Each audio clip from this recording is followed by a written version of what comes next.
If you're thinking about doing any kind of real estate in the next couple of months, you need to be aware of how the government shutdown could negatively affect your ability to sell your house and also to buy a house. My name is Brian Mayer with eXp Realty.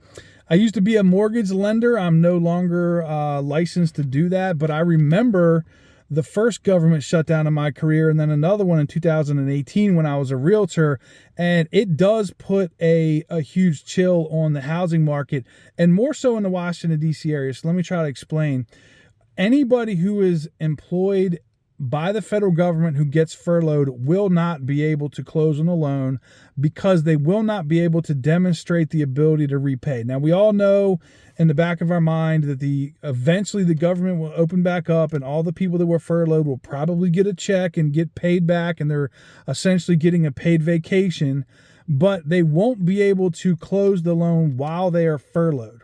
Another group of people is anybody who is directly tied to contracts with the federal government, and through the underwriting process, it's determined that the government shutdown will negatively affect their employment or their ability to collect on contracts, which is also a lot of people.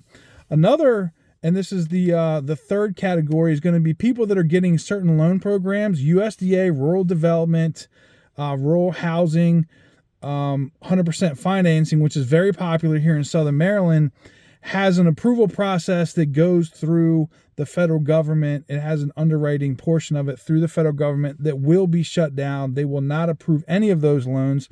And even when they open the government back up, it's going to have a huge delay.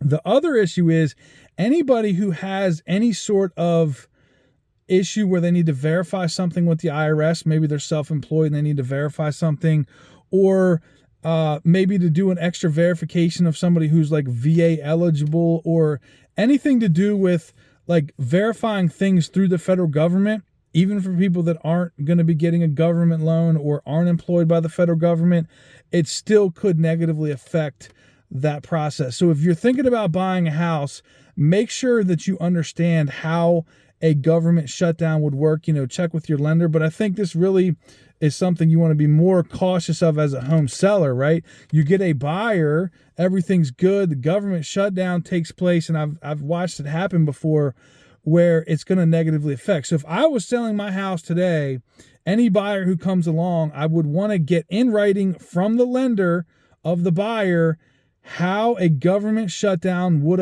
affect their ability to get approved for a mortgage. And I would try to do my best to make sure that I'm well aware of how that's all going to happen before I get involved in anything. All right, guys, I wish I had better news for you, but I'm just trying to, make you aware of how this is going to go down. And I'm really hoping it doesn't. But the more that I look at the situation, it looks like it is definitely going to happen. So we are in the middle of what I believe is one of the worst housing markets as far as the number of sales that we've ever had. We're not dealing with a crisis of foreclosures or anything, but it's very hard to do real estate right now, especially if you're in the business, and this is not great news. So again, I hope this information is helpful in some way. If you have any questions, give me a call.